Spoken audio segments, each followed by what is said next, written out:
Now we'll move on to look at the inguinal region. An important feature that we'll see is a structure that passes obliquely through the abdominal wall, just above the inguinal ligament. In the female, the structure is the round ligament of the uterus. In the male, it's the spermatic cord, the lifeline of the testis. The passage that the structure passes through is called the inguinal canal. We'll start by taking a more detailed look at the inguinal ligament. In this dissection, the body has been divided in the midline. Here's the anterior superior iliac spine. Here's the pubic symphysis. Here's the inguinal ligament. It's the lowest part of the external oblique aponeurosis. Laterally, the ligament is attached to the anterior superior iliac spine. Medially, it's attached to the pubic tubercle. The cut edge here was created by dividing the external oblique aponeurosis along this line.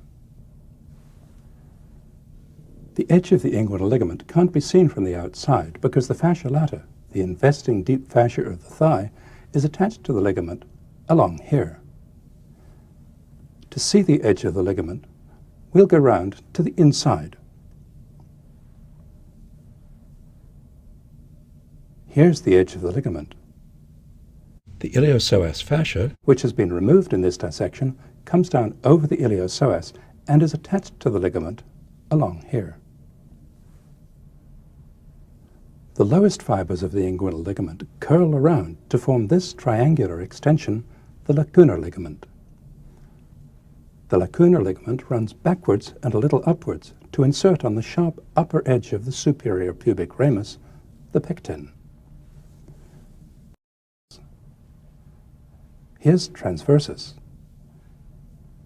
Its lowest fibers arise from a thickening of the underlying iliopsoas fascia. Now we'll add the internal oblique to the picture. Here it is.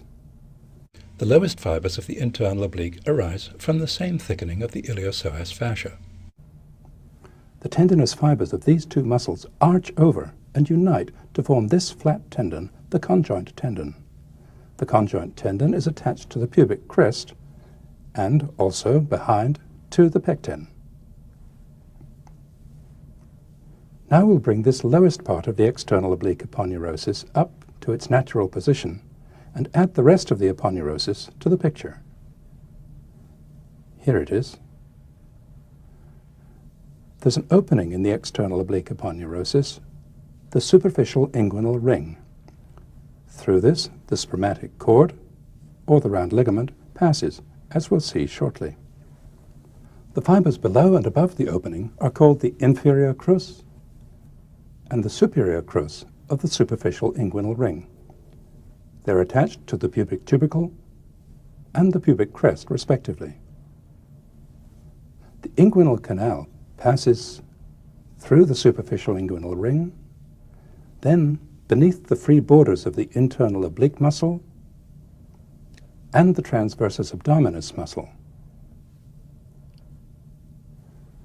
To see where the inguinal canal begins, we'll go round to the inside. It begins at this arch beneath the lower border of transversus, which is called the deep inguinal ring.